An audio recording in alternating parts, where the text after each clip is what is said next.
name is Chris Baker with Baker DMM. This is our video digest newsletter. Topic of today's newsletter is going to be buckets tend to hold things. And before I jump into our discussion, I want to read you a quote. Quote states, and in the end, it's not the years in your life that count, it's the life in your years. And that was by Abraham Lincoln, and I thought it was a nice segue into our discussion.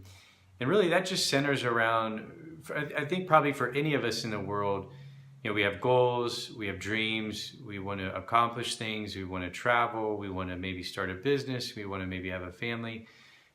All of us have some sort of desire or wish to accomplish or succeed or take part in something in our lives. And when I was growing up, a lot of times we would reference that and say, well, that's on my bucket list. I want to travel to Europe or to Asia or Australia, and that's on my bucket list. Well, I would challenge that, because usually when I think of a bucket, I think of things that go in the bucket, and then the bucket holds these things.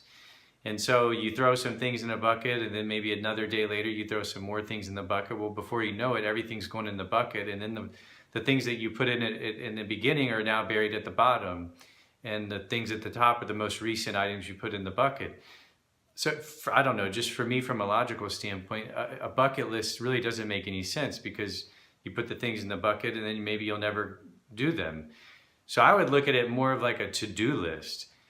I know for me, pretty much every single day, I have a to-do list of just many activities and things that I need to work on throughout the day, and that's both personal and professional.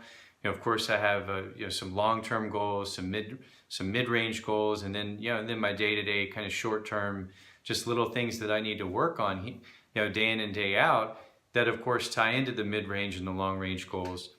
But having that to-do list, you're executing, and you're seeing it, and you're prioritizing, and you're looking at things, and you're saying, okay, what needs to be done? What's the most important?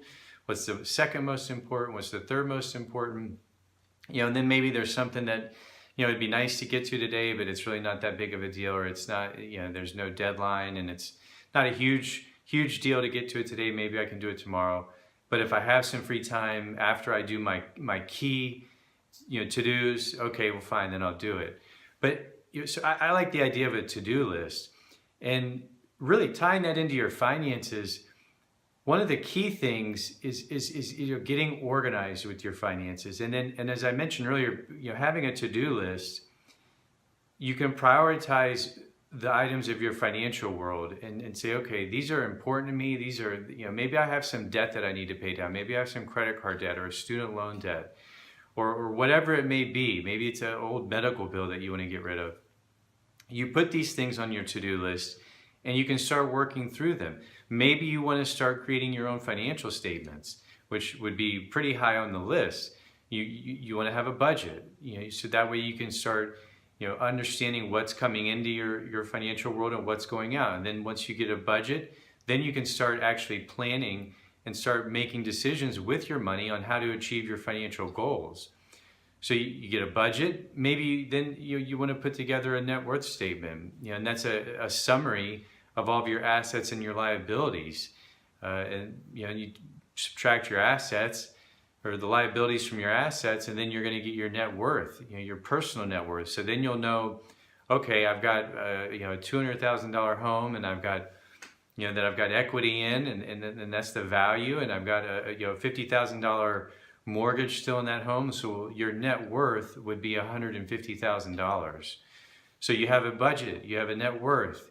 You're understanding on a day in and day out, a week in, week out, and every month in, month out, what your financial position is, what's coming in, what's going out, where you're spending your money, where maybe you can cut expenses. Maybe, you can cut down on your cable bill, or maybe your grocery bill. Maybe you're getting charged unnecessary bank fees. But once you're organized and you're tracking and you're seeing your budget, you're seeing your net worth, then you can actually start making decisions. And again, going back to the to-do list, start putting these things on your to-do list, and that way you can start little by little working on them. And remember, you don't have to do it all in one day. And that's one thing that I've learned as I've kind of gone through my life, that particularly when I was younger, you get overwhelmed and you get anxiety, and you start thinking, oh my gosh, I got to do all this, I got to do it all in one day. And then you get this big project or big task, and then you get a bunch of anxiety, and then You might even get paralyzed because you don't know what to do. You kind of spin your wheels and you don't make any progress moving forward. Where if you break it into little incremental units, little bits and pieces, and then you say, you know what? Every day I'm going to work on this a little bit, little by little. And before you know it, and this is true, before you know it, a few days will go by, a few weeks, depending on how big your project is. And then you're going to get to the end. You're going to start seeing the light at the end of the tunnel, and you're going to be like, wow, you know, I just successfully completed that, or I've made it to another level, or, you know, I paid down a certain debt, or, you know, I saved a certain amount of money, or whatever that may be. And you can apply that to just really anything in your life. Maybe it's studying a language. You know, maybe it's maybe you want to plan a trip around Europe or Asia, you know, or Africa, and you want to think of the different countries and the different cities that you want to go in. Well, you don't have to do all that in one day.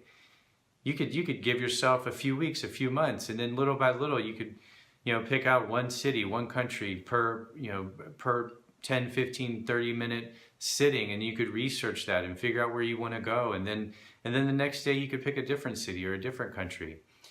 So go back to that quote by Abraham Lincoln. It's hopefully that resonates with all of us, because no one really knows how long you're going to be here on earth. But while we're here, you want to make the most of it.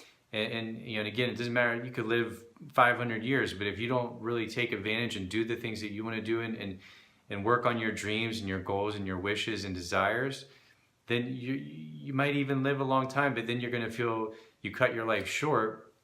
And by kind of getting rid of the bucket approach and focusing more on a to-do list, that actually might help you, work on these items and start accomplishing the goals and doing the things that you want to do in your life, so that whenever it's your time to leave this earth, you're going to look back and you're going to say, wow, I really I did everything I could, and I'm just so happy that I made the most of my time here. And then you'll be able to depart without any regrets. So if you found this information interesting or helpful, please feel free to share it on all of your social media channels. This could be with your family, your friends, or whoever you think might benefit from viewing the information. If you'd ever have a question you'd like for me to answer in one of our video newsletters, go to our website, www.bakerdmm.com. Scroll to the bottom, fill out your information, write a few sentences, and I'll try to answer that in one of our upcoming newsletters. If you ever like to get my help personally and directly, you can go to our website. In the top corner, you'll find our phone number as well as a request an appointment button. And if you'd like to book a direct phone consulting session, scroll to the bottom, click on the PayPal button, and enter your information. And with any of these options, I'll be in touch with you in 24 to 48 hours to schedule our appointment. And until then, I will talk to you all soon.